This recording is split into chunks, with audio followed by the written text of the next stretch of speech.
Este es el día que Dios ha hecho para alabarle, para bendecirle. El día maravilloso en el cual Dios va a derramar su bendición sobre cada uno de ustedes. Esta es la mañana preciosa. Saludamos a las visitas que nos honra hoy con su visita especial. Para nosotros ustedes son especiales de una manera especial.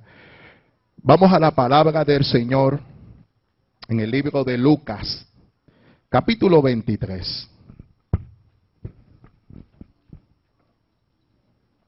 Hoy vamos a estar exponiendo la poderosa palabra. En la Semana Mayor, el día hoy se celebra el Viernes Santo. Para nosotros todas las semanas son santas cuando estamos delante de la presencia del Dios Todopoderoso. Pero hoy vamos a estar hablando sobre las 7 palabras bajo el tema que Dios nos ha dado en esta mañana, donde van a estar 7 predicadores exponiendo cada uno la palabra de Dios poderosa bajo el tema el valor de la cruz. Jesucristo crucificado, el valor de la cruz, Jesucristo crucificado. Y la palabra que voy a estar leyendo en el libro de Lucas, capítulo 23, versículos 33 y 34. Lo tenemos, iglesia. Póngase en pie en reverencia a la palabra del Señor. Es un privilegio que el Señor nos brinda de pisar este lugar santo. Amén. Que usted ha venido cargado y cansado, pero no hay mejor lugar que estar en la casa de Dios. El salmista decía, es mejor estar un día en tus atrios que 1000 fuera de ellos. Así que aproveche esta oportunidad, este privilegio que el Espíritu Santo le ha tenido en esta mañana de estar en este lugar, es porque Dios tiene un propósito especial con cada uno de ustedes. No es pura casualidad, en Dios no hay casualidades. El Dios que le servimos es un Dios todopoderoso, en la cual le brinda el placer de pisar este lugar santo. Antes que usted pisar este lugar, la presencia del Señor se pasea en este lugar.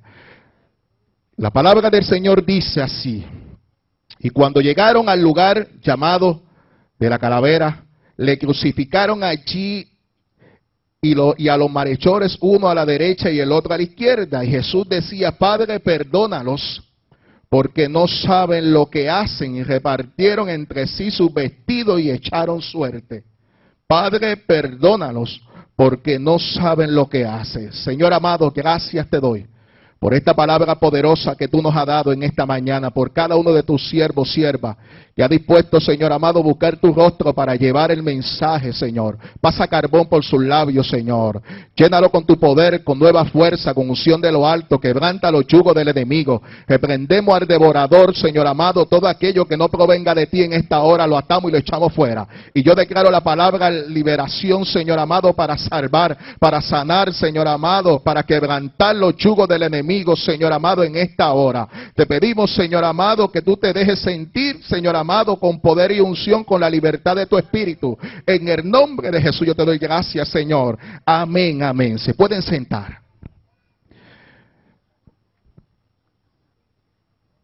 Me llama la atención porque el pueblo de Israel celebraba la fiesta de los panes sin levadura, que se llamaba la fiesta de las Pascuas.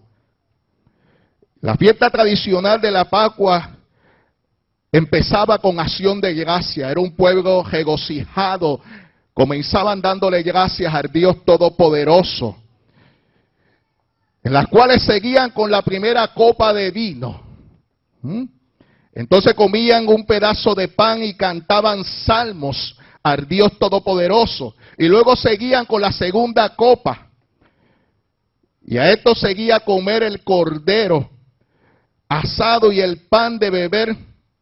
De igual forma, asimismo, consumía la tercera copa y cantaban salmos hasta la cuarta copa. Y es interesante porque era un festejo y era una fiesta extraordinaria. Pero fue entonces que Jesús le dio un nuevo significado al pan y al vino e instituyó la cena del Señor. ¿Cuántos aquí conocen la cena del Señor? Eso salió de ahí. Por eso que la fiesta de la Pascua miraba hacia atrás, hacia la liberación del pueblo de Israel cuando estaban en Egipto con Faraón. ¿Usted conoce esa historia? De ahí comenzó la fiesta cuando el Señor los liberó de Egipto. Mientras que la cena del Señor mira hacia atrás a la muerte de Cristo en la cruz y hacia adelante hacia su venida del Señor. Por eso que la palabra dice que hasta el reino de Dios venga. Qué interesante, porque cuando tú y yo tomamos los elementos de la Santa Cena significa dos cosas maravillosas.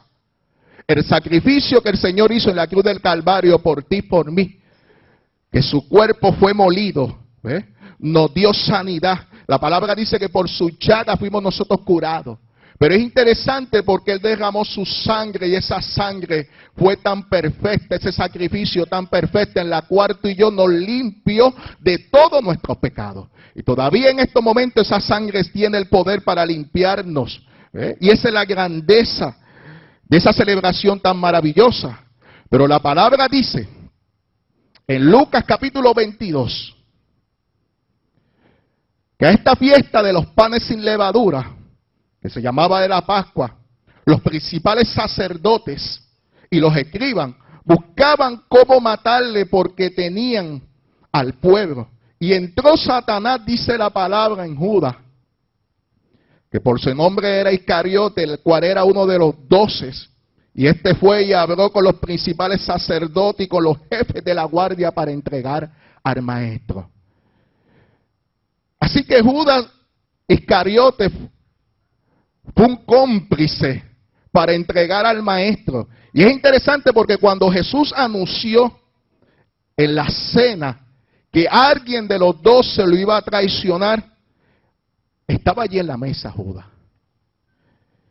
Pero ellos hicieron unas preguntas. Ellos decían, ¿será yo, Señor? No soy yo, ¿verdad? Y entre ellos estaban buscando quién era el más grande en el reino de los cielos. ¿Quién sería el mayor? Y nuestro Señor, una de las cosas más importantes que tú y yo vamos a aprender en esta mañana, el Señor sabía quién lo iba a traicionar. Pero es interesante porque nuestro Señor no lo dijo allí. A sus discípulos no le dijo, fue Judas, va a ser Judas, el traidor. El amor de Jesús protegió a Judas hasta lo último, hasta el último momento, porque Dios lo amaba intensamente. Una de las cosas principales que hizo Jesús fue que le lavó los pies. Le advirtió y le dio todas las oportunidades para que se arrepintiera. Así que no había odio en la vida de Jesús, aún Jesús sabiendo que Judas lo iba a entregar. Y fue su propia decisión de vender a Jesús por 30 piezas de plata. Es su responsabilidad. Y la palabra dice que con un beso lo entregó.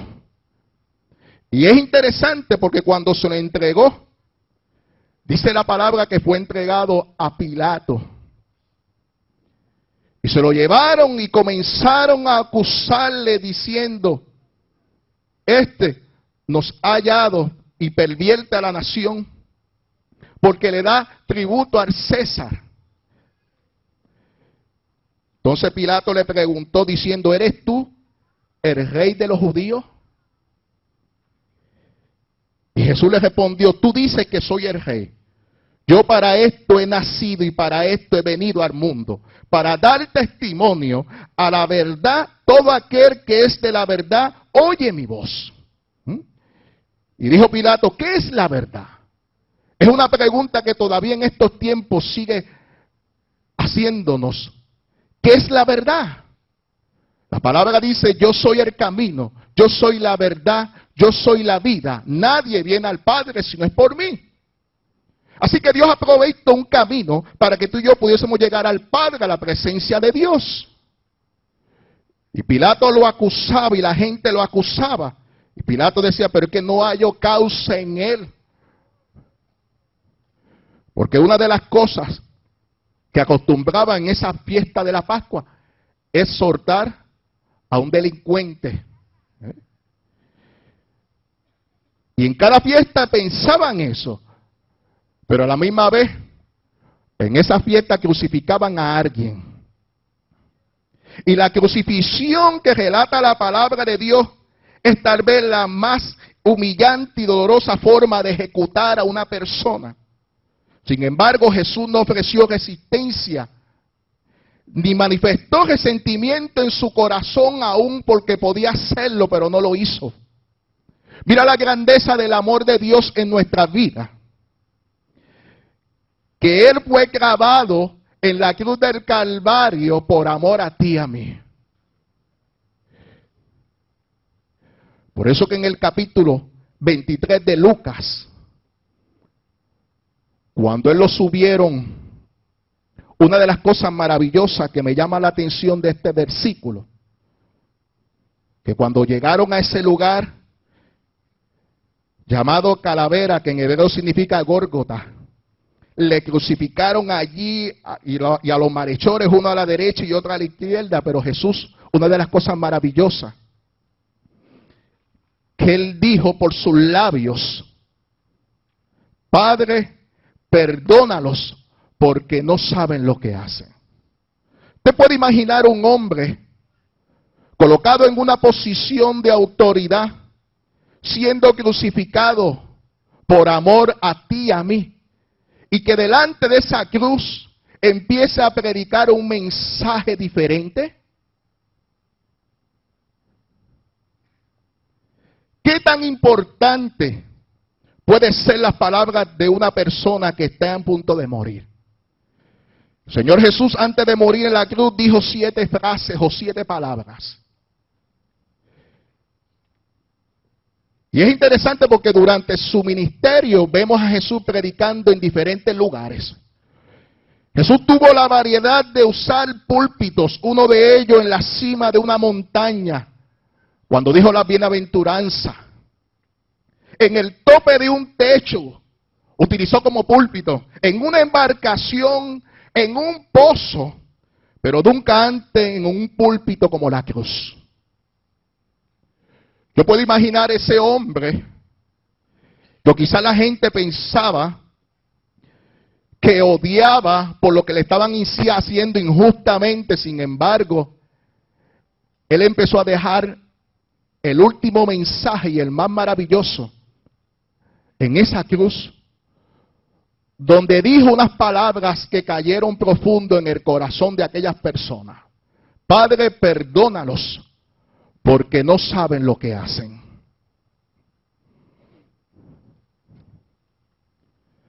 Así que las primeras palabras de Jesús en esa cruz fueron palabras de perdón, palabras de amor. Fue una oración. Jesús le pide misericordia del Padre para aquellos que lo crucificaban. Jesús podía haberlo aniquilado y destruirlos a todos, pero sin embargo las palabras de Él fueron misericordia, fueron perdón, fueron compasión, porque desconocían lo que estaban haciendo. Interesante. Y lo normal era que los que crucificaban y maldijeran a Jesús o cualquier hombre, lo que podía decir por sus labios sería maldecirlo, pero sin embargo Él no usó eso. Y cuando definimos lo que es la palabra perdón, la definición de perdonar es el acto de pasar completamente por alto una ofensa, como si nunca hubiera existido. ¿Te escuchó eso? Perdón o perdonar es el acto de pasar completamente por alto una ofensa. ¿Cuánto aquí ha sido ofendido? ¿Cuánto aquí ha sido ofendido? Qué interesante, porque el Dios que le servimos nos está dando una enseñanza, una práctica, en el último momento de su suspiro, dejando sellado por qué Él vino a la cruz del Calvario, por amor. Y ese amor lo movió a perdonar. Él dio su vida por ti y por mí. Por eso que Él ocupó tu lugar y mi lugar. Y nos perdonó de tal manera que lo que había en su corazón no había odio ni rencor hacia la humanidad. Simplemente había amor y perdón. Así que el perdón es el acto de pasar completamente por alto una ofensa como si nunca hubiera existido. Por eso que Jesús lo dijo en el Sermón del Monte. Vamos a la palabra de Dios en Mateo 5, capítulo 43. Ese amor, ese perdón nos mueve a actuar de una forma muy diferente. En el Sermón del Monte, capítulo 5, versículo 43, Jesús nos enseña sobre el perdón. La palabra del Señor dice así: oíste que fue dicho, amarás a tu prójimo y aborrecerás a tu enemigo. Pero yo os digo, mira cómo Jesús empieza a cambiar la forma de parecer, la forma de pensar del ser humano. Pero yo digo, amar a vuestros enemigos, bendecir a los que os maldicen, hacer bien a los que aborrecen, orar por los que ultrajan y os persigan. Es interesante poder entender el amor y el perdón de Dios. ¿Cómo yo puedo amar a alguien que me quiere hacer daño? Yo no lo puedo entender. Si no el amor de Dios está en mi vida, yo no puedo dar por gracia lo que por gracia no he recibido. Así que cuando Jesucristo entra a mi vida, quita el odio, quita el rencor, quita el remordimiento, y coloca un amor genuino. Aún a mis enemigos yo tengo que mostrarle el amor. Y eso era lo que Jesús hacía en la cruz del Calvario. Bendecir a los que los maldicen, hacer bien a los que aborrecen, orar por los que ultrajan y os persigan, para que sean hijos de vuestro Padre que está en los cielos, que hace salir el sol para los buenos y para los malos, que hace llover sobre los justos e injustos, porque si amáis a los que os aman, ¿qué recompensa tendréis? ¿No hacen también lo mismo los publicanos? Y si saludáis a vuestros hermanos solamente, ¿qué hacéis de más? ¿No hacen también a los gentiles? Sed pues vosotros perfectos como vuestro Padre que está en los cielos es perfecto. Es interesante porque amar a tu enemigo no significa que apruebes lo que está haciendo. ¿Usted me escuchó eso? Amar a tu enemigo no significa que está aprobando lo que está haciendo. Significa que le ama a pesar de que pueda estar haciendo eso. Puedes orar por él, sin embargo, no participar en lo que hace. Por eso que a veces no podemos entender el amor de Dios, porque Dios ama al pecador, pero aborrece el pecado. La paga del pecado es muerte, la separación de Dios con el hombre. Por eso es que yo puedo amar a mi enemigo y puedo orar por él, pero no aceptar su condición de pecado. Son dos cosas diferentes. Búsquese ahí mismo en el libro de Mateo, capítulo 6. Versículo 9. Usted conoce la oración modelo que el Padre nos dejó. Y muchos de nosotros quizás lo leemos rapidito, pero no entendemos el significado profundo. Y es interesante porque el Señor nos dejó ese modelo. Pero dentro de ese modelo de la oración incluyó el perdón para nosotros y para la humanidad. Vosotros, 6:9. Pues oraréis así: Padre nuestro que está en los cielos, santificado sea tu nombre. Cuando tú comienzas a orar, tú reconoces la autoridad del Dios que está allá arriba en los cielos, que es un Dios santo en la cual tú le sirves. Venga a tu reino, hágase tu voluntad como en el cielo, así también en la tierra. El pan nuestro de cada día, dánoslos hoy. Siempre tú y yo oramos por vuestras necesidades, Señor, súplenos. Y Dios es un Dios que te suple el pan nuestro de cada día. Esa es la bendición de Dios. Sigue diciendo, y perdónanos nuestras deudas. ¿Cuántos aquí tienen deuda? Te dice, si quiere yo le traigo la cadena de deuda, pastor, de la tarjeta y todo eso. ¿Quién me va a perdonar esa deuda? Interesante. Y perdónanos nuestra deuda como también nosotros perdonamos a nuestros deudores. Hay gente que le debe y lo han ofendido a usted de tal manera que tienen algo pendiente con usted, ¿verdad? Muchos de nosotros tenemos guardados ofensas por años. Y muchos de nosotros decimos, cuando yo lo vea, vamos a arreglar cuenta. Interesante. Pero cuando vamos delante de la presencia del Señor, lo primero que decimos, Señor, perdónanos. Y Dios te dice, yo te perdono. Pero te dice también dentro de la oración del Padre, te mete el perdón, perdónanos nuestras deudas, como también nosotros perdonamos a nuestros deudores. Así que cuando tú perdonas, tú recibes el perdón. Amén. Cuando tú perdonas, tú recibes el perdón. Y no nos mete en tentación, mas líbranos del mal, porque tuyo es el reino, el poder y la gloria por los siglos de los siglos. Amén. Versículo 14. Porque si perdonáis a los hombres sus ofensas, os perdonará también vosotros vuestro Padre celestial. Mas si no perdonáis a los hombres sus ofensas, tampoco vuestro Padre os perdonará vuestras ofensas. Muchos de nosotros nos ofenden por diferentes situaciones. Pero Dios te ha dado un corazón restaurador. Dios te ha dado un corazón nuevo. Dios te ha dado un corazón perdonador. Tú tienes que perdonar como el Señor cada día te perdona, porque no somos perfectos. La palabra dice: el que esté libre de pecado, tire la primera piedra.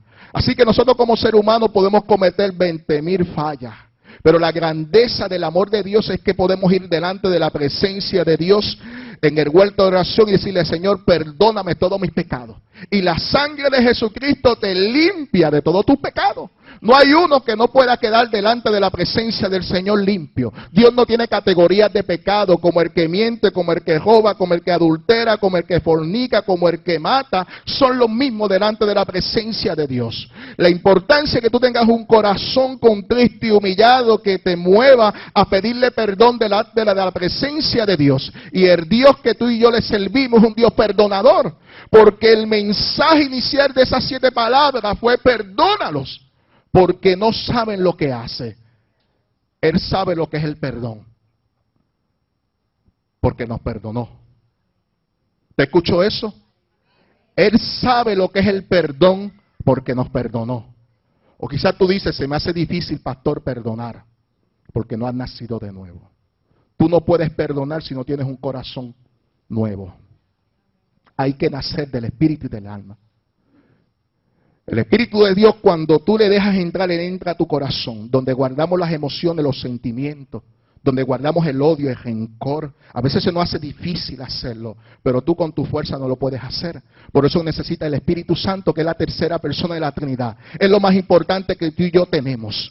Él dijo: yo me iré, pero le enviaré el Consolador, que le va a guiar a toda verdad y a toda justicia. Cuando el Espíritu Santo toma control de tu vida, de tu corazón, comienza a poner en orden tus pasos. De tal manera que si tú eres un hombre, una mujer rencorosa, el Espíritu Santo comienza a poner compasión, misericordia, y empieza a cambiar ese carácter. De tal manera que tú te conmueva misericordia en la necesidad. Y Dios te permite pasar por la necesidad. Dios te permite pasar que alguien te ofenda. No hay posibilidad de tú ver la mano milagrosa en tu vida si no pasas por las pruebas. La palabra dice que juntamente con la prueba Dios te da la salida. En cada prueba de tu vida Dios va a manifestar el poder restaurador y transformador en tu vida, de tal forma que tú y la gente que está vuelta a tu alrededor se va a dar de cuenta: verdaderamente Dios ha nacido en la vida de ese caballero. Verdaderamente Dios ha nacido en la vida de esa mujer. Porque en los tiempos hubiera explotado y no hubiera aguantado ninguna ofensa. Pero qué bueno que el Espíritu Santo esté en nuestra vida, amén. Qué bueno que el Espíritu Santo restaura nuestros corazones. Qué bueno que el Espíritu Santo ha puesto un corazón nuevo en nuestra vida, de tal manera que nos mueve a perdonar aún lo que nos ofende. Esa es la grandeza del amor de Dios. No se canse de dar por gracia lo que por gracia usted recibe día a día. No se canse de perdonar, no se canse de mostrar el amor y la misericordia de Dios a las vidas que no conocen a Dios. Porque por su fruto los conoceréis. Y hay gente que por más que tú le prediques el evangelio no van a venir. Pero cuando vean el cambio y la transformación que Dios hace contigo y conmigo, van a decir: verdaderamente yo quiero conocer ese Dios que tú le sirves. Porque no son cuentos de hadas. Tú eres un testimonio vivo de la transformación que Dios hace. Pero tienes que demostrarlo. Y iglesia, no te puedes quedar callado. El amor de Dios es tan grande y tan maravilloso. Búsquese Lucas capítulo 6. Versículos 27 y 28. Dios es bueno, iglesia. Dios es bueno y es maravilloso. Lucas 6, 21. 27 y 28, perdona. Lucas 6, 27 y 28. La palabra dice: pero a vosotros los que oís os digo, amar a vuestros ¿qué? Enemigos. La palabra nos enseña y nos vuelve a decir y nos recarga lo mismo. Es interesante porque nosotros amamos a Dios, a un Dios que no le vemos. Por fe le creemos. Pero el gran mandamiento que Dios nos dejó: amarás a tu Dios con todo tu corazón, con toda tu mente, con toda tu fuerza, con todo el espíritu. Pero a tu prójimo como a ti mismo. Nos encaja siempre nuestro prójimo. Yo no puedo ir allá arriba, al reino de los cielos, si no comienzo a amar a mi prójimo, aún los que me hacen daño. Es fácil yo amar a los que me aman, se me hace más difícil los que cuando yo doy la espalda me dan empuñar o dicen barbaridades de mí. Pero cuando Dios nace en tu vida, tú se lo dejas en el huerto de la oración. Se lo deja en la cruz del Calvario y Dios se va a encargar.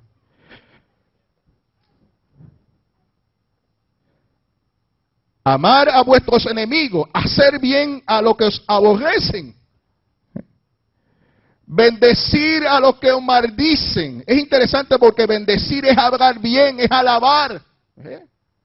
Cuando alguien te maldice, la gente piensa, paga mal por mal. Me maldice, pues yo lo voy a maldecir. La palabra dice, vence el mal con el bien. Cuando alguien te maldice, bendícelo. Declara la palabra de bendición sobre esa persona. Bendecir es hablar bien. Cuando tú hablas bien, tú estás en línea a la palabra de Dios. El enemigo no tiene control de tu boca. La palabra dice que de la abundancia del corazón habla la boca. Cuando esta palabra es sembrada en tu corazón de tal manera que hay gente que te van a querer hacer daño, bendícelo. Declara la bendición, declara la unidad, declara el amor de Dios, declara el perdón a las circunstancias, pero no te dejes llevar por las circunstancias de tal forma que te descontroles y comienza a maldecir a esa persona. Cuando tú y yo somos una nueva criatura en Cristo Jesús, bendice a los que nos maldicen y orar por los que nos calumnian. A gente que levanta falsos testimonios en el trabajo, en tu vecindario, en tu casa. Ora. No digas nada. Vete al huerto de la oración, que Dios te va a recompensar en público. Pero es un alma poderosa que Dios nos ha dado en la oración para desatar la palabra de liberación. Hay huestes que están en los aires que están operando. Y cuando tú y yo nos metemos en el huerto de oración, el Espíritu Santo pelea por nosotros. No trates de defenderte, deje que el Espíritu Santo te defienda a ti. Es interesante porque la mejor enseñanza que Jesús nos dio fue sobre el perdón. No había odio en el corazón de Jesús y nosotros debemos de aprender ese ejemplo y empezar a perdonar. ¿Estaremos dispuestos a perdonar aún a los que nos ofenden? Padre, perdónalos porque no saben lo que hacen. Si ellos supieran lo que estuvieran haciendo, no lo hubieran crucificado. Pero el Señor no le tomó en cuenta su pecado. Y me llama esa atención cuando nos dice, perdónalos porque no saben lo que hacen. La palabra dice, conocerán la verdad y la verdad nos hará libres. Muchos de nosotros no conocíamos la verdad, andábamos sin fe, sin esperanza, teníamos una verdad, una venda en nuestros ojos de tal manera que no podíamos conocer la verdad. Saber de algo te motiva a ti a aprender. La palabra dice, mi pueblo perece por falta de conocimiento. Cuando Jesús proclamó esa palabra, perdónalo porque no saben lo que hacen. Es interesante porque cuando tú andas en oscuridad espiritualmente, tú y yo podemos tropezar. Porque hay una venda de oscuridad en nuestros ojos de tal manera que no nos permite caminar correctamente. Pero cuando la verdad llega a nuestras vidas, de tal manera que alumbra nuestros corazones, tú y yo conocemos la verdad. La palabra dice que pecado es saber hacer lo bueno y no hacerlo, te constituye pecado. Así que muchos de nosotros desconocíamos la verdad, pero cuando la revelación por el Espíritu Santo nos lo reveló a nuestra vida y nos quitó la venda de tal forma que conocimos la verdad y esa verdad nos hizo libre, entonces las cosas cambian. O quizá por falta de conocimiento yo maldecía a Dios y no tenía ningún temor ni respeto a las cosas de Dios.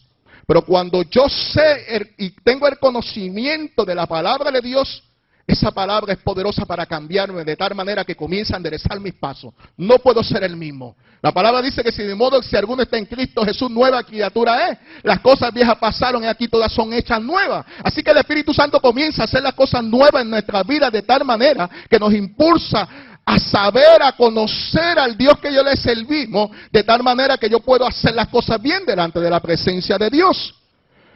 Pero Jesús, sabiendo que desconocían lo que estaban haciendo, dijo esas palabras: perdónalos, porque no saben lo que hacen. Cuando la palabra llega a nuestra vida, conocemos a ese dador de la vida, ahí que comienza Dios a hacer lo bueno.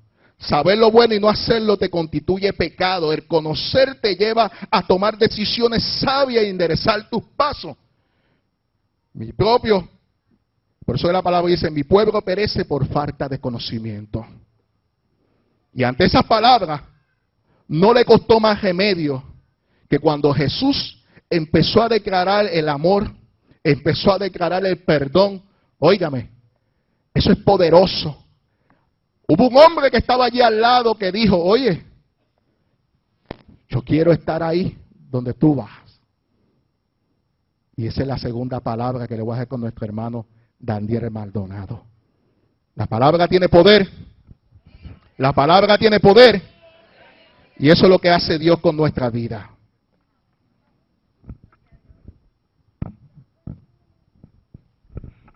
Dios les bendiga. Antes de comenzar, Mabel me había pedido cantar un himno y yo lo vi como muy apto para este momento aquí. Y quiero que ella me acompañe aquí. Vamos a hablar sobre el amor de Dios. Ustedes han escuchado esta canción varias veces, pero mediten en ella. Un día como hoy, que estamos recordando su sacrificio, yo creo que es menester que recordemos que el amor de Dios es un amor exagerado. O sea, no tiene límites, no tiene fronteras. Y nos amó tanto que dio a su Hijo en la cruz del Calvario para que con su sangre seamos lavados. Cantamos Exagerado Amor.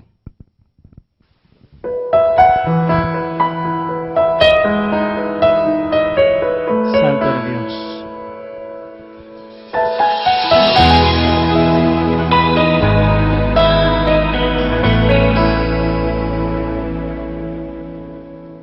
Cuando mi corazón moría de sed, fuiste tú esa lluvia que refrescó mi alma y fortaleció mi fe.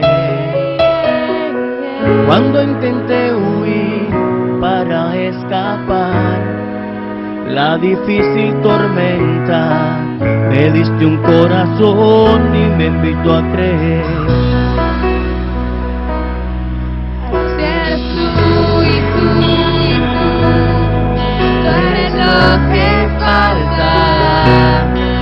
Sabes cómo conquistarle a cualquiera el alma.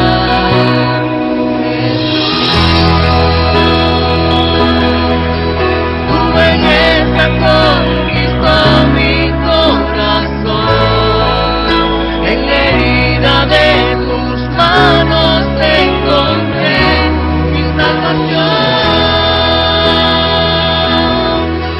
Jamás imaginé que fuera así. Demasiado amor, demasiado amor. Exagerado amor, exagerado amor por mí. Qué bueno que nos amaste tú primero, Señor. Adoramos, Dios, que perdone para siempre tu misericordia, Señor. Cuando necesitaba tanta atención, todos me ignoraron, mas tú te acercaste y me mostraste amor. Me mostraste amor. Cuando todo intenté y nada funcionó, y se agotaban mis fuerzas, tu mano se extendió y me invitó a seguir. Así eres tú y tú y tú. Tú eres lo que falta. Tú sabes cómo conquistarle a cualquiera el alma.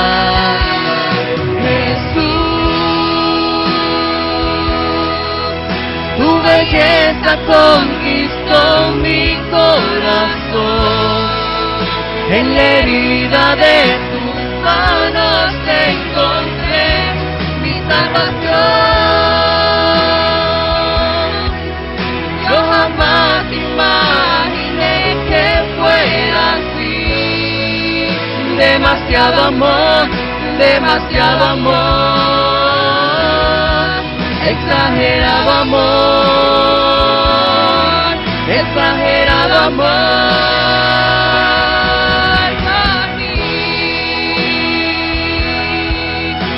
Belleza conquistó mi corazón. En la herida de tus manos encontré mi salvación. Yo jamás imaginé que fuera así. Demasiado amor, demasiado amor, exagerado amor, exagerado amor por mí. Santo eres Dios. Exagerado amor el de Cristo, ¿no? ¿A cuántos Dios le ha dado ese amor?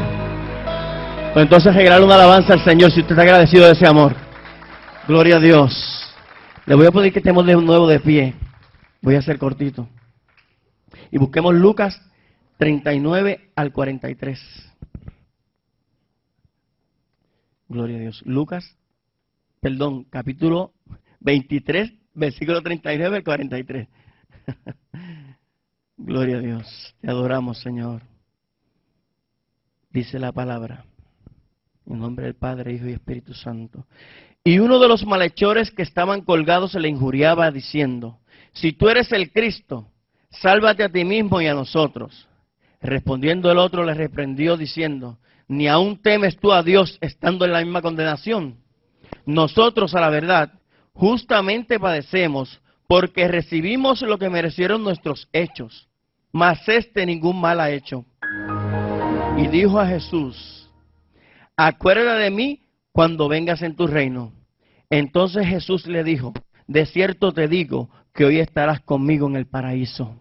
Gloria a Dios, te adoramos, Señor. Se pueden sentar. Gracias, Señor, por tu palabra, Señor. Sé de canal en muchas vidas, Señor. Abre los oídos, abre los corazones, Dios. En esta palabra, cuando yo estaba preparándola y estaba orando, Dios me quiso mostrar las dos vertientes que se ven aquí. Hay dos malhechores junto a Jesucristo. Dos hombres que habían asesinado, dos hombres ladrones, dos hombres que habían hecho mucho mal. Y como castigo recibían la crucifixión. Sin embargo, había uno en el medio, Jesús de Nazaret, el que sin pecado alguno dio su vida por ti y por mí. Y vemos dos vertientes. Vemos que ese, uno de los malhechores, aún sabiendo lo que había hecho, aún sabiendo que él merecía el castigo que estaba recibiendo por la ley, aún reconociendo que el que estaba a su lado era Dios, como se lo dijo el otro. Él reconoció que era Dios el que estaba a su lado, pero no supo canalizar las cosas como tenía que canalizarlas. En vez de obrar en humillación, dijo: déjame aprovecharme del poder de este que está aquí al lado. Y lo primero que hizo fue virarse a él y decirle: mira, ¿qué pasa? Si fueran los tiempos de ahora. ¿Qué? Si tú eres el Dios, ¿qué pasa? Acaba y bájate de ahí, sálvame a mí también. Tú no tienes tanto poder. Tú no sanabas. Tú no reprendías demonios. Tú no hacías milagros. Pues entonces, si tú eres ese Dios, bájate de ahí y sálvanos, porque mira, nos van a matar. Esa es la actitud que tomó esa persona. La actitud de aprovechar un poder, pero no humillarse ante ese poder. Y Dios me decía: en estos tiempos, mi iglesia hace lo mismo. Mi pueblo hace lo mismo. Llega a mí a reclamarme, a reprocharme, que siendo Dios, ¿por qué no lo cambio? Que siendo Dios, ¿por qué no lo transformo? Si tú eres Dios, cámbiame entonces, Señor. Si tú eres Dios, pues mira, empújame. Si tú eres Dios, líbrame. si tú eres Dios, resuélveme el problema que tengo.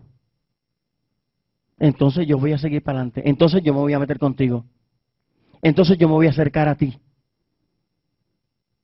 Pero sin embargo, si tomas el camino diferente, el camino que tomó el otro,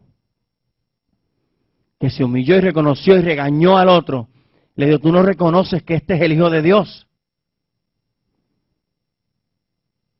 ¿Acaso tú no has reconocido quién es el que está contigo?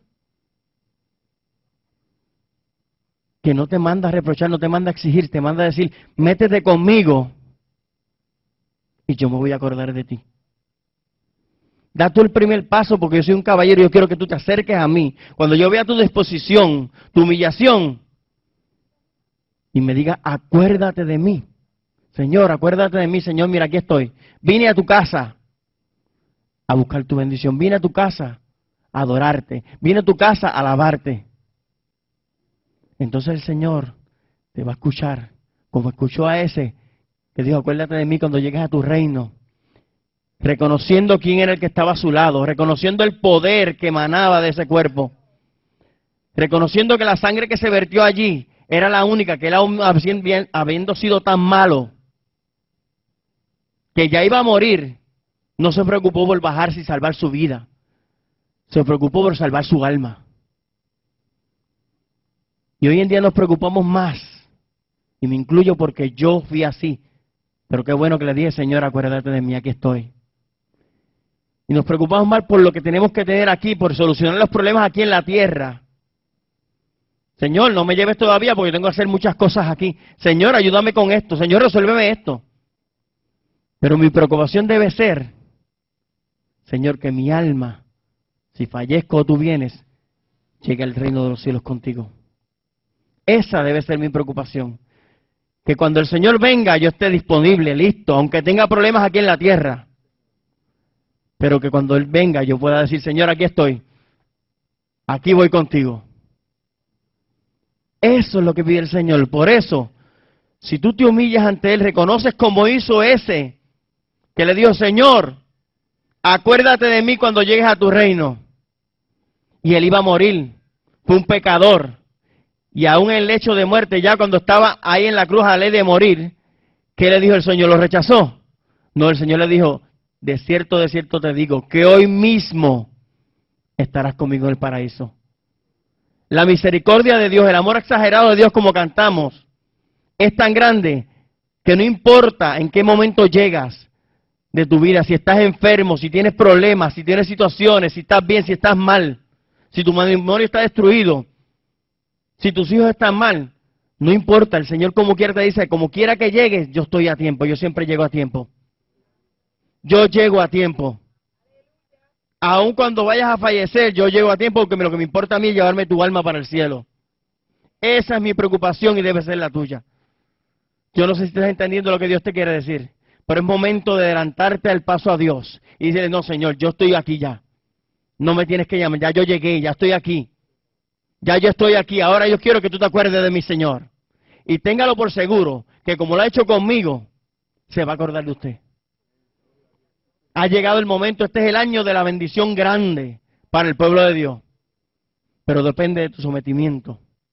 Depende de que tú provoques esa bendición en el Señor. Es momento de llegar, olvidarme de mis problemas y trabajar para Cristo. Y acercarme más a Dios. Y vas a ver que el Señor te va a decir, de cierto te digo que estarás conmigo en el paraíso. Y no hay mejor momento que el que tú vives con Dios. No hay mejor momento que el que tú vives al lado de Dios y que Dios está sobre ti siempre y que tu decisión es la que toma el Señor. Dios me lo bendiga, Dios me lo guarde. Y dejo por aquí el pastor.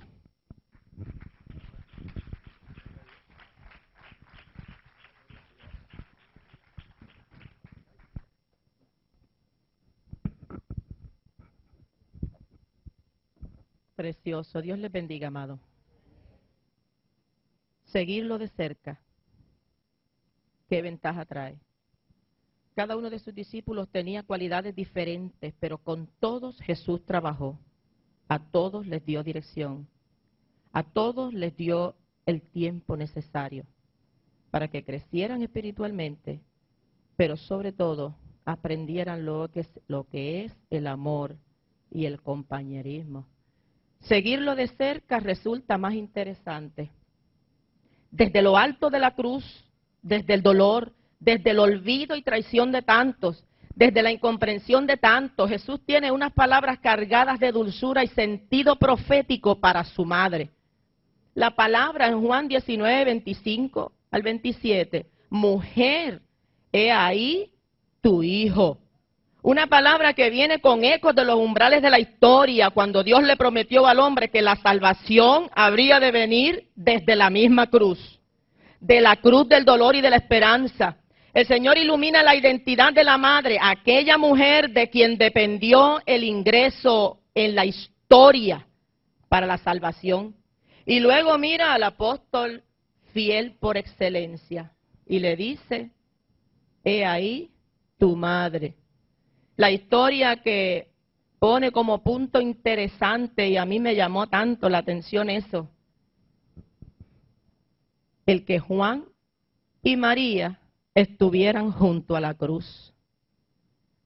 Tal vez esa palabra usted la ha escuchado miles de veces, pero este punto interesante que nos pone la palabra, el significado de que estaba Jesús lleno, rodeado de gente, pero Juan y María le seguían de cerca y estaban cerca a la cruz en el momento preciso. Los demás tal vez estaban un poquito retirados, pero enfatiza la historia, la palabra, que este discípulo amado y María estaban junto a la cruz. Seguirlo de cerca es interesante. Y la llama mujer, igual que en la boda de Caná cuando llegó Jesús y hacía falta que se pusiera la mano sobre lo que allí estaba y le dice, ¿qué tienes conmigo, mujer? Qué interesante saber que en el momento preciso en el que Jesús, aleluya, está llevando a cabo el propósito, aleluya, máximo de Dios en restaurar, en salvar a las almas, en dar la vida, en hacerse sacrificio por la humanidad, se acuerda precisamente desde lo alto de la cruz que hay una madre al frente, que hay una mujer. Pero me llamó la atención cuando buscando este interesante pasaje, me dice la palabra, gloria a Jesús, que mamá, textualmente mujer, mamá, como si Jesús, qué lindo cuando los hijos tienen madre, cuando se acuerdan de ella, cuando la miman, cuando no se olvidan que hay alguien ahí que necesita ser atendido. Y Jesús desde la cruz, desde lo alto, del dolor, nos enseña que el cuidado máximo, mamá, o sea, yo leí esa frase y mi corazón se llenó de alegría y de tristeza a la vez. Mamá, yo no te voy a dejar sola.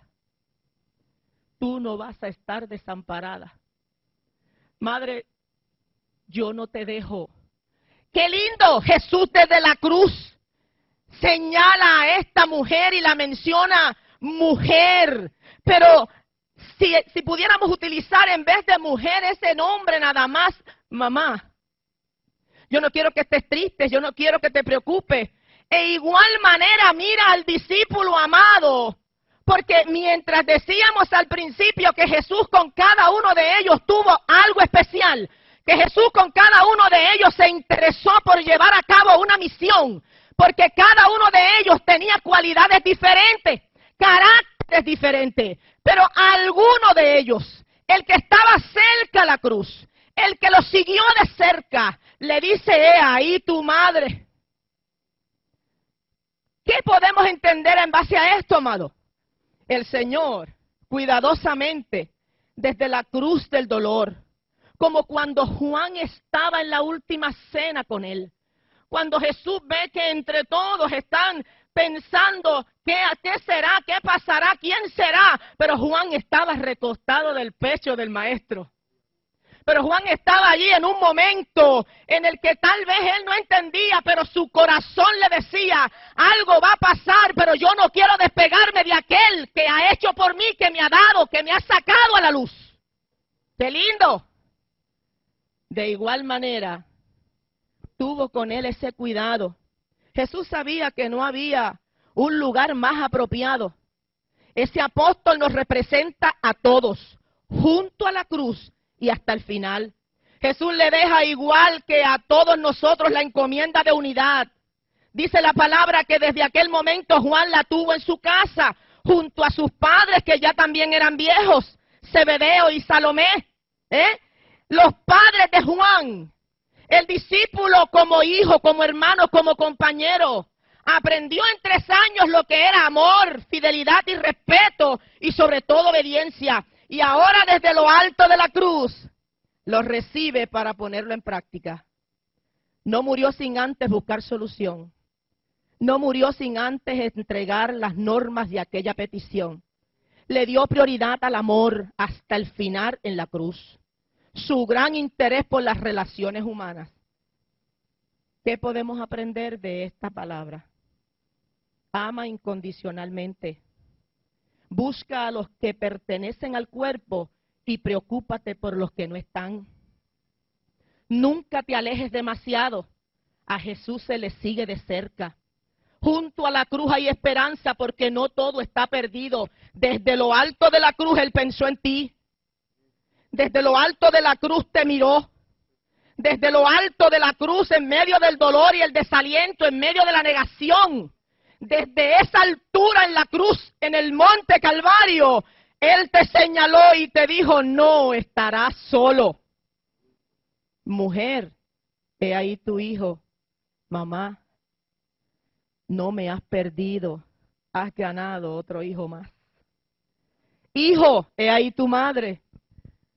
Mamá, al cuidado del hijo hacia su madre, en las manos de mi discípulo, cuando te dejó toda la confianza y la seguridad y toda la responsabilidad que conlleva tu hermano, tu familia, tus vecinos, tus compañeros de trabajo, no están solos, pero siempre hay alguien que tiene que llevar el mensaje del amor. Siempre hay alguien que tiene que dar el paso.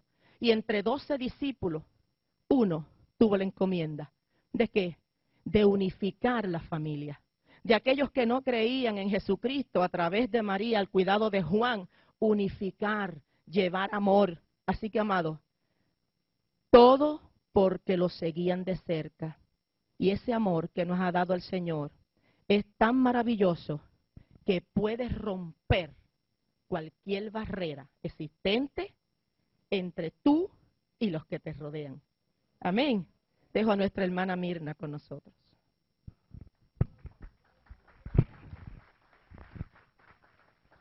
Vamos a buscar en Mateo 27:46. Mateo 27:46. Hermano, esto realmente es demasiado amor, exagerado amor. Cuando yo leo Mateo 27:46, yo digo, realmente Dios es maravilloso. Y dice la palabra de Dios, cerca de la hora 9, Jesús clamó a gran voz diciendo, Elí, Elí, lama sabatani. Esto es, Dios mío, ¿por qué me has desamparado? Cuando hablamos de la hora, empieza desde la hora sexta. Si vemos en el versículo 45, la hora sexta es a las 12 del mediodía. Y a las 12 del mediodía todo se puso en tinieblas, todo se puso oscuro. O sea, como si ahora mismo todo fuera oscuro, que se oscureciera ahora mismo el cielo. Imagínense cómo uno diría, ¿qué está pasando, verdad? Porque algo está pasando, porque no es normal, es algo que está ocurriendo. Y en ese momento era que las huestes del infierno empezaron a salir, porque esta era la lucha del pecado. Jesús en ese momento se estaba haciendo pecado. Estaba cargando sobre él el pecado, pero yo digo más que cargando el pecado, sintiendo el pecado. miren, sintiendo el pecado de todos los pecados del mundo. Imagínense cómo es eso. O sea, si ahora mismo yo tratara de ponerme esto encima de mí, ¿verdad? Yo me sentiría que no pudiera cargarlo, no, porque pesaría. En ese momento Jesús estaba cargando el pecado tuyo y el mío. En ese mismo momento, en ese momento de tiniebla, Él estaba ahí luchando por ti y por mí. Porque Dios quería que nosotros fuéramos salvos. Y mandó a su único hijo, para que hiciera gran sacrificio. Porque eso era un sacrificio súper exagerado. Cuando Él clamó a gran voz, Dios mío, ¿por qué me has desamparado? Mire, ese era el dolor que sentía en ese momento Jesús. Era más que un dolor de que, a ver, como Sarita, ¿verdad? Que se quemó y tú sientes el ardor porque duele y bastante. Y sigue latiendo, ¿verdad, Sarita? Sigue latiendo ese dolor más fuerte y tú dices, ay Dios mío, se me va a caer el brazo. Yo no sé quién le ha picado una avispa. Cuando a mí me picó una avispa, yo creía que la mano, y era un dedo, y yo creía que la mano se me iba a caer, ¿verdad? Pero en ese momento Jesús sentía un dolor más fuerte que eso, hermano, mucho más fuerte, porque el Espíritu de Dios se tuvo que separar de Él. Eso es un dolor más fuerte, porque el Espíritu Santo ya no estaba con Él. Porque donde hay pecado, Dios no está, ni el Espíritu Santo está. O sea, que era un dolor más fuerte que Él sentía en ese momento, porque no tenía donde, Él se sentía solo, se sentía abandonado, olvidado, desamparado. A veces nosotros nos sentimos así, ¿verdad? Olvidados, solos, desamparados. Y qué dolor tan fuerte sentimos. Y muchas veces decimos, ¿por qué a mí si yo soy tan bueno? ¿Verdad? ¿Por qué me pasan estas cosas a mí si yo no le hago mal a nadie? Jesús podía decir lo mismo. ¿Por qué a mí? Pues si yo no he pecado. ¿Y por qué yo tengo que llevar el pecado de otros? ¿Verdad? Pero Él, por obediencia a su Padre, por amor a nosotros, Él lo hizo. Eso es demasiado amor, exagerado amor. Aquel que no conoció pecado, como dice Corintios 5:21, por nosotros hizo pecado, para que nosotros fuésemos hechos justicia de Dios en Él, para que nosotros pudiéramos tener entrada al cielo. En ese momento Jesús se sentía agonizando. Pero era una agonía tanto física, espiritual, más que física, espiritual. Era el rechazo tanto de la tierra, de nosotros, ¿verdad? Como del cielo. Eso es un exagerado amor. Nuestro Salvador hizo tan gran sacrificio, hermano. Es un sacrificio súper. Por amor a nosotros, que tomó nuestro lugar, el que nos correspondía. Y realmente ese es un amor que nadie puede hacer algo tan exagerado como lo hizo Jesús en la cruz del Calvario.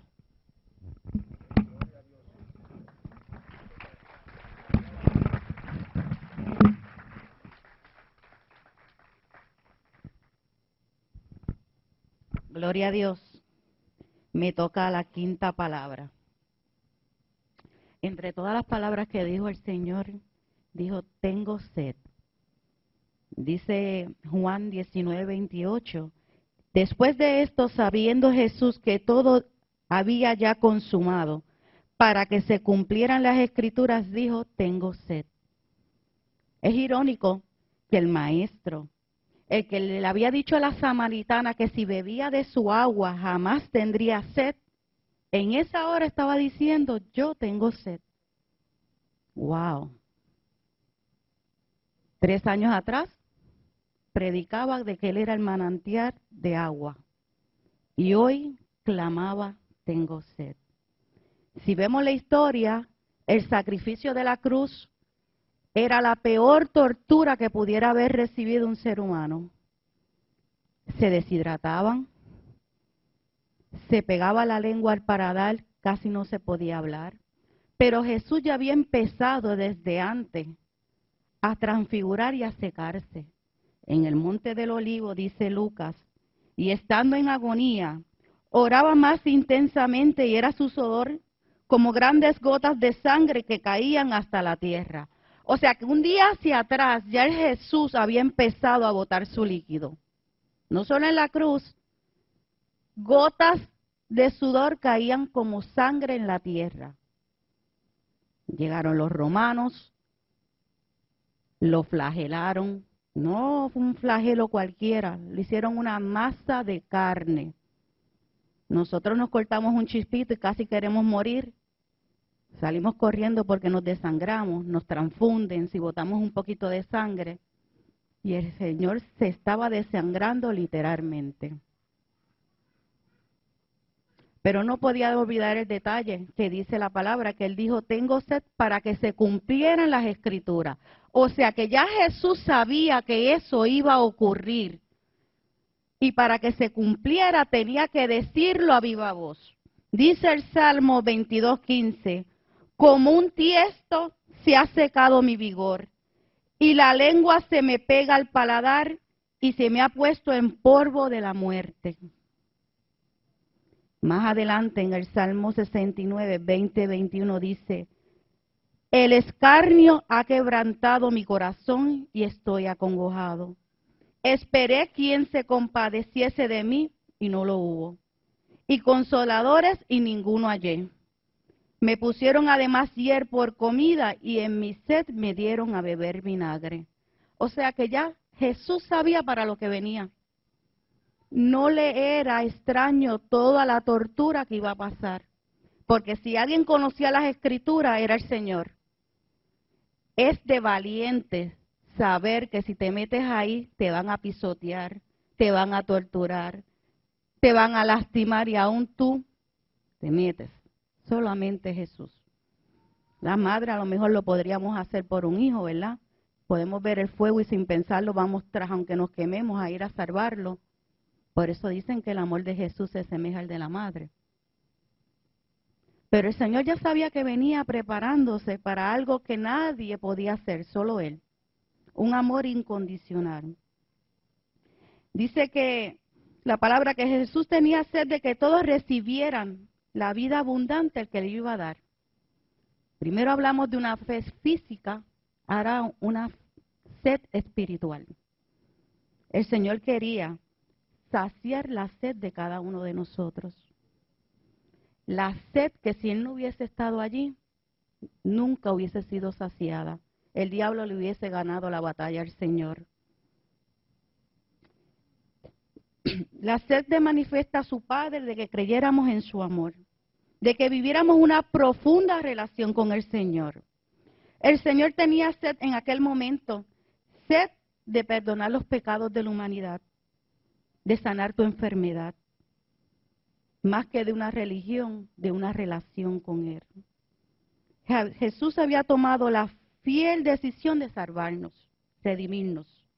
El Señor se hizo hombre para entender nuestros sentimientos, nuestras necesidades. Por eso es que cuando va al Padre aboga por nosotros, porque Él puede decir, no, yo morí por Damaris, yo entiendo lo que pasa a Damaris. Ese sacrificio en la cruz por ella, lo hice yo, papá.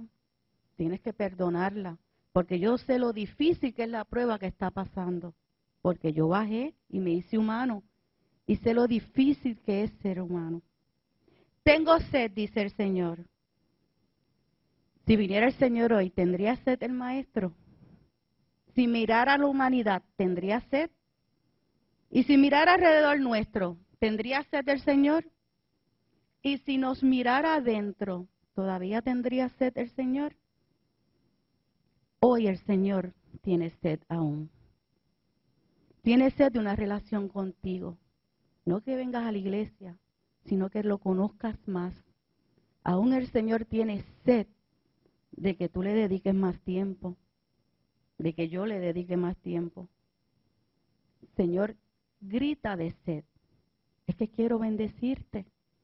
Es que quiero que me conozcas realmente. Sed de que nos amemos unos a otros, que dejemos las contiendas, las envidias, el criticar.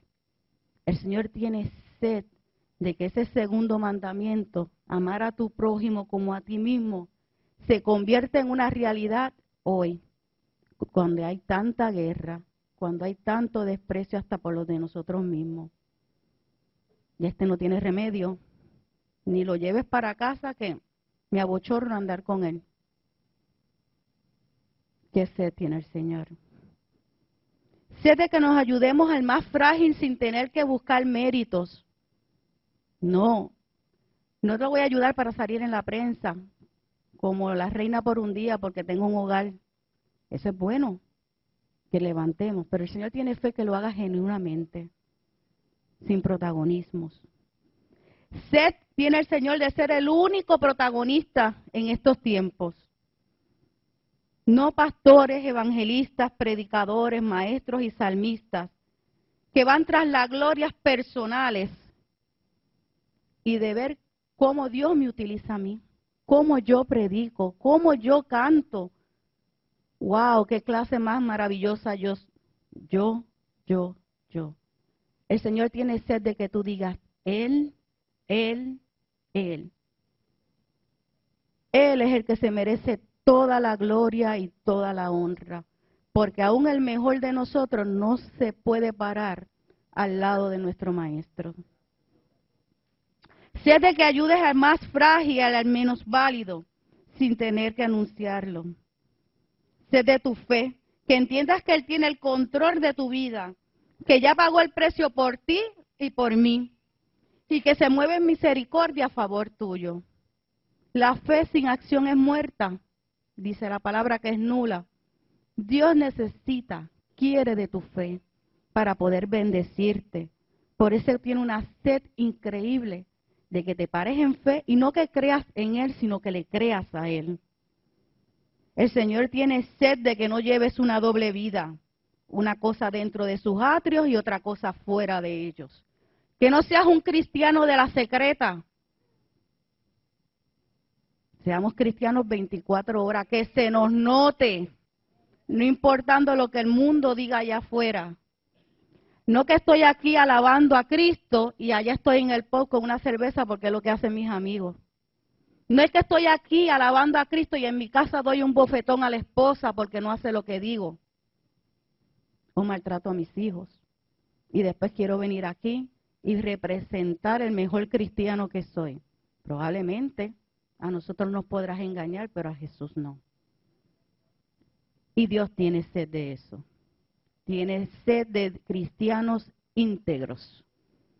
Sed de cristianos que proclamen su verdad, pero que también la vivan.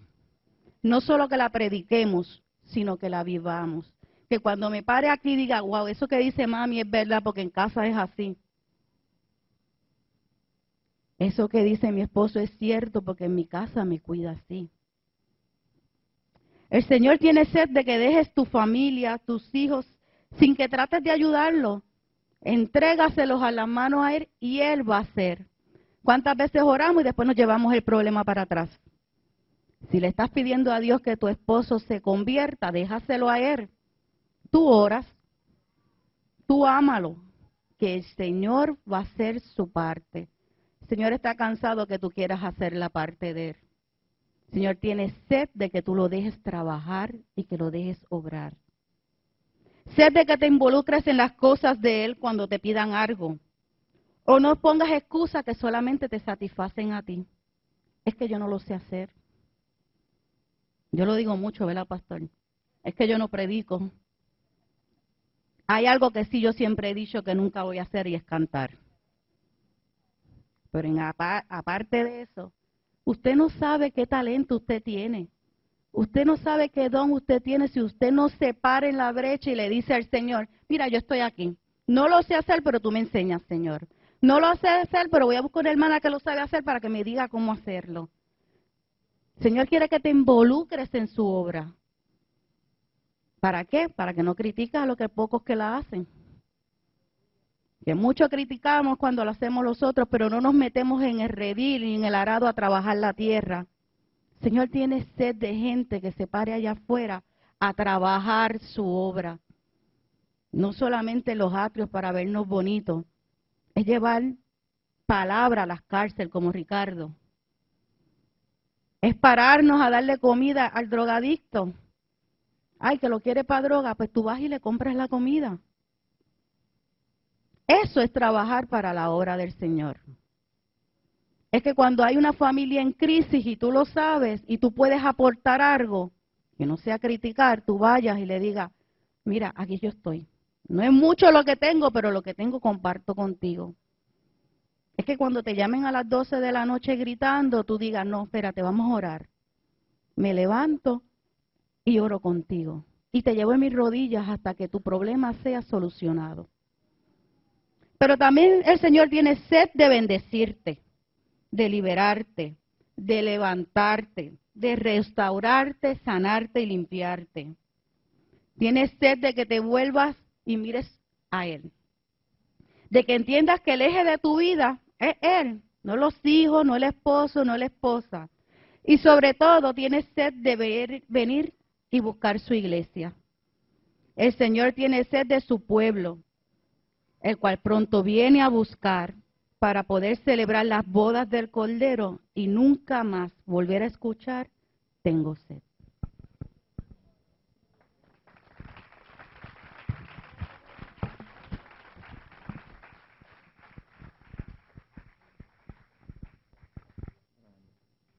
Dios te bendiga, iglesia.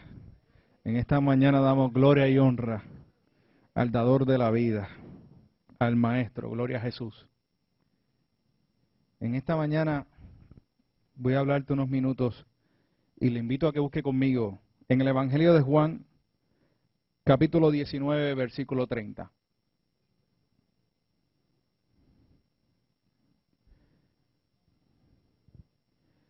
Gloria a ti, Maestro. Amén. Cuando Jesús hubo tomado el vinagre, dijo, consumado es, y habiendo inclinado la cabeza, entregó el Espíritu. Gloria al Señor. Si nos remontamos a ver a Jesucristo estando en aquella cruz del Calvario, y en ese momento que Él pueda reflexionar y todas las palabras que hemos escuchado, Él habló de distintas palabras, palabras dirigidas a aquellos que los estaban castigando, palabras dirigidas a su madre, habló del perdón, pero hubo un momento donde Él habló una palabra que era dirigida para sí mismo. La palabra cuando Él dijo consumado es. Y consumado no significa otra cosa, algo que ha sido totalmente utilizado con un propósito. Algo que ha sido totalmente, desde el principio hasta el fin, acabado en su totalidad y no queda nada. Y si nosotros vemos el proceso de Jesucristo desde que nació en aquel lugar donde guardaban comida de animales, en el pesebre, y todo el resto de su vida, la vida de Jesucristo fue toda una humillación para servirnos a ustedes, a toda la humanidad, para nosotros recibir el perdón de pecados por medio de aquello, de ese gran proceso que Él tuvo que haber pasado. Qué bueno que Jesucristo derramó su sangre preciosa por usted y por mí en aquel Calvario. Pero qué doloroso y qué difícil tuvo que haber sido para pasar por Él, lo que Él tuvo que haber pasado en aquel lugar. Pero no solamente cuando estaba en la cruz, sino antes de eso. Porque Jesús mientras caminaba, enseñaba la palabra, sanaba, restauraba y hacía cosas grandes, también fue humillado, fue perseguido, fue vituperado. Y en todo ese proceso él sabía cuál era su misión. Y su misión él nunca la terminó de ejercer hasta el final, que él pudo declarar con su boca: consumado es. En otras palabras, podremos decir que Jesús, estando en aquel lugar de sufrimiento tan intenso y tan fuerte, llevando allí todas nuestras cargas, todas nuestras rebeliones, todos nuestros pecados, en ese momento él pudo entender, como hijo de nuestro Padre Celestial Jehová, que había hecho su propósito, que había cumplido su misión. Porque en el Antiguo Testamento menciona los sacrificios que tenía que hacer todo el pueblo de Dios, todo el pueblo de Israel, para el perdón de los pecados. Donde una vez al año solamente entraba el sumo sacerdote al lugar santísimo y llevaban unos sacrificios allí. Pero ahora estamos en la gracia del Señor. Cuando nació Jesucristo, Jesús de Nazaret, y Él se puso para todos nosotros como el sacrificio perfecto, como el cordero inmolado, sin escatimar. Ahora usted y yo no tenemos que llevarnos ningún sacrificio ante la presencia de Dios, porque consumado es. Ahora usted y yo no tenemos que hacer cosas grandes para nosotros recibir el pecado o la gracia o la bendición de Dios ante nuestro Padre Celestial Jehová de los ejércitos. Porque ya Él llevó todos los sacrificios, Él mismo. Él se despojó a sí mismo por ti y por mí, por todos nosotros. Yo te invito a que busques un momento en Isaías capítulo 53.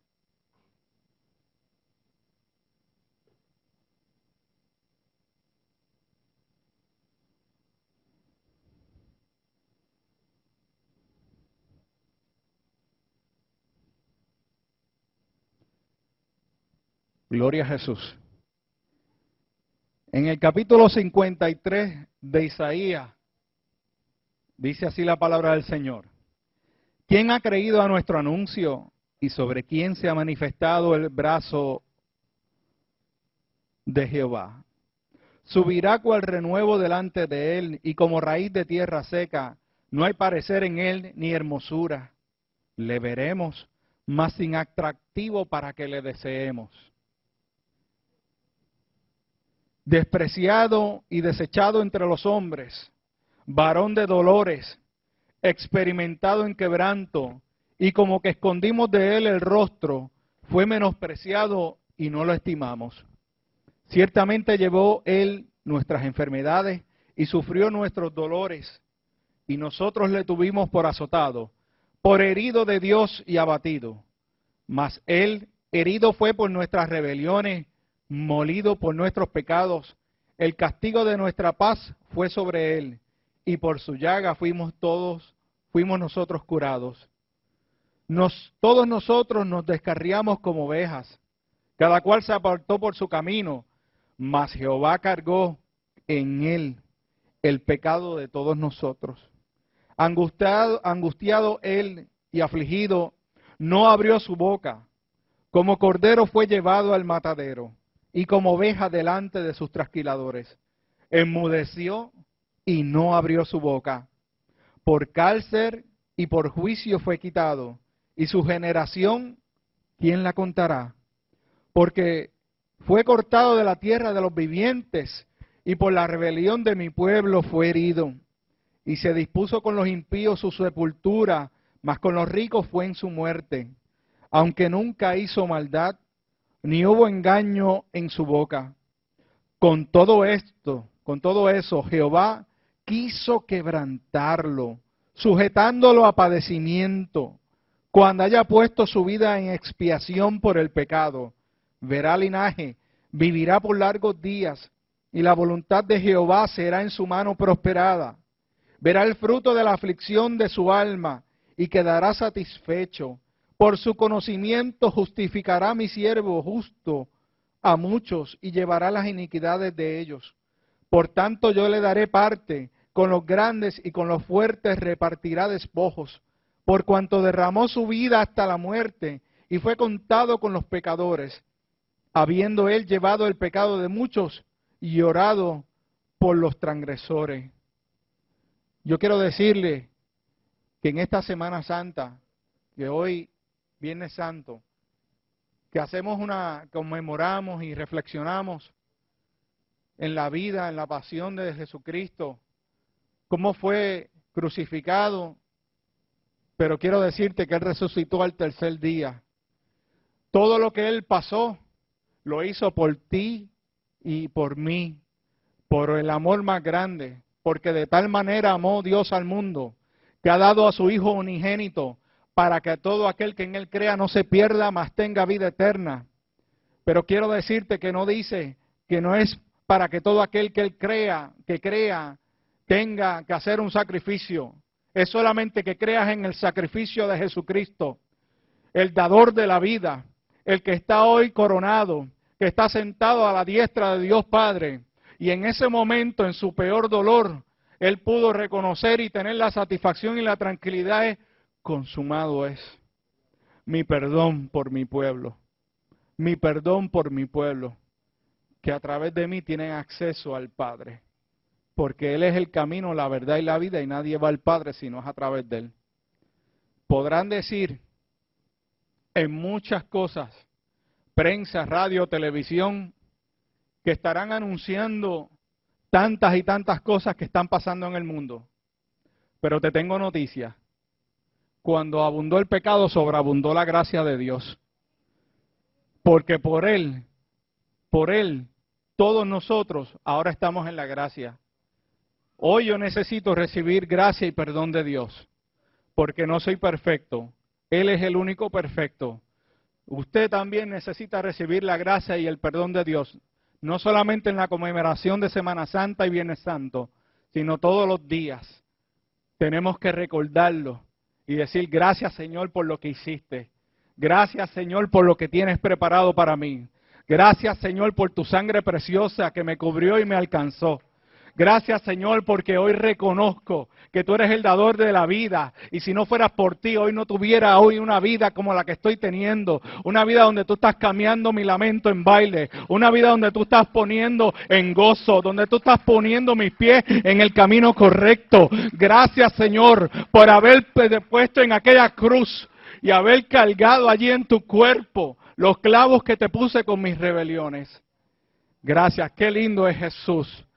A Él sea toda la gloria y sea toda la honra al Maestro. Que Dios te bendiga.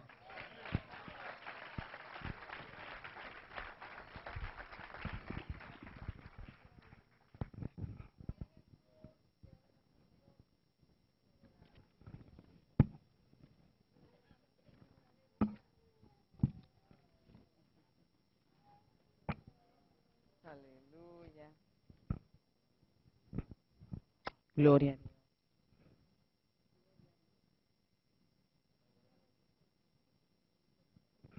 Como leyó el hermano Ricardo, en Isaías, ahí aparecía pues lo relacionado a la profecía de la salvación, la esperanza, todo lo profético acerca del Mesías, el futuro glorioso, ¿verdad? El sufrimiento, la muerte que iba a ocurrir. Era la voluntad de Dios, que de Dios el Padre, que su Hijo fuera enviado a morir en la cruz por ti, por mí, para rescatar a un mundo perdido, para rescatarte a ti y a mí. El sufrimiento del Mesías consumiría el propósito de Dios y daría como resultado la salvación para todos, la salvación para ti y para mí. El proceso de la crucifixión de Cristo no fue fácil, ya que Él se hizo hombre, sintió el dolor, sintió la soledad, sintió la carga de pecado por toda la humanidad. Lo que ocurrió no fue bonito. No había sentimientos en los azotes, en las coronas de espinas, en la crucifixión, azotado, golpeado, desfigurado, burlado. Después en la cruz, clavado. Ha sido una de las formas más crueles en cuestión de una ejecución pública. Muerte horrorosa, muerte lenta, dolorosa y humillante.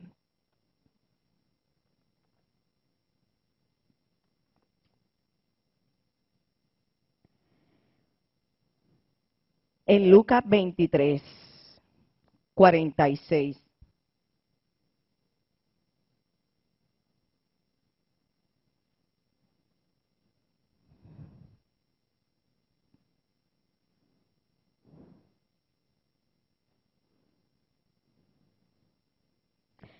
Todo se había cumplido. Ya todo se cumplió. Solamente quedaba morir Jesús. Usted sabe que Dios lo envió, pero Él lo aceptó libremente. Él lo aceptó voluntariamente. Qué hermoso saber que alguien por ti y por mí muere voluntariamente. Por amor, por amor, por amor. Qué hermoso amor. Y él sentía que se estaba muriendo. ¿Y qué hizo? Padre, en tus manos encomiendo mi espíritu.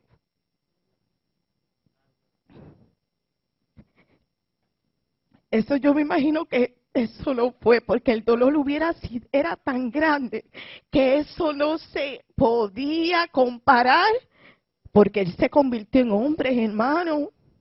Él sentía el dolor. Él allí no estaba como Dios, como si nada, simplemente como si hubiera sido una película. Él vivió cada proceso que hemos mencionado. Por amor, por ti y por mí. Ahí Jesús puso el espíritu, el cual salía de su cuerpo, al cuidado del más grande, del que no iba a fallar, de su Dios Padre, mostrando completa confianza en que iba para un lado seguro, aleluya, en que estaba en las mejores manos, que era en su Padre. La confianza en que Dios sería quien lo sostendría en ese momento más difícil.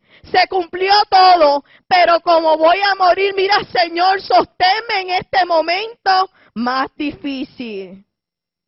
Y en la muerte de la cruz. Jesús, al entregar su espíritu a Dios, nos enseña que es importante que entendamos que solo en Dios se puede confiar. Solo en Dios, hermano, tú puedes confiar. Tan pronto muere Cristo, su espíritu fue inmediatamente al Padre. Desde el comienzo de una tarea hasta el final, es importante que tú y yo la encomendamos en las manos del Señor. Aún en los momentos más difíciles que tú y yo podamos experimentar, nuestra perspectiva debe de ser, hermano, de victoria. Porque Jesús no quedó muerto, sino que Él resucitó. Así es que, a pesar de esa dificultad, a pesar de ese sufrimiento, su muerte fue victoriosa y poderosa, hermano. Aleluya. Así es que, cuando Cristo encomendó su espíritu al Padre, muere. Busquemos un momentito en Mateos 27.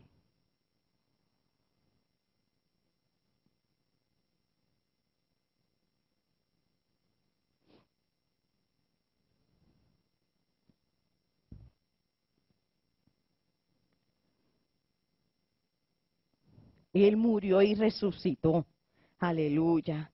Pero mire qué hermoso, en Mateo 27 dice 50, mas Jesús habiendo otra vez clamado, que fue cuando clamó a gran voz entregó el Espíritu. Y he aquí el velo del templo se rasgó en dos, de arriba a abajo, y la tierra tembló, y las rocas se partieron, y se abrieron los sepulcros, y muchos cuerpos de santos que habían dormido se levantaron, y salieron de los sepulcros después de la resurrección de él. Vieron a esta ciudad y aparecieron a muchos. Ahí el centurión dice que verdaderamente este era el Hijo de Dios. Pero lo que yo te quiero traer en esta mañana es que se rompió el velo.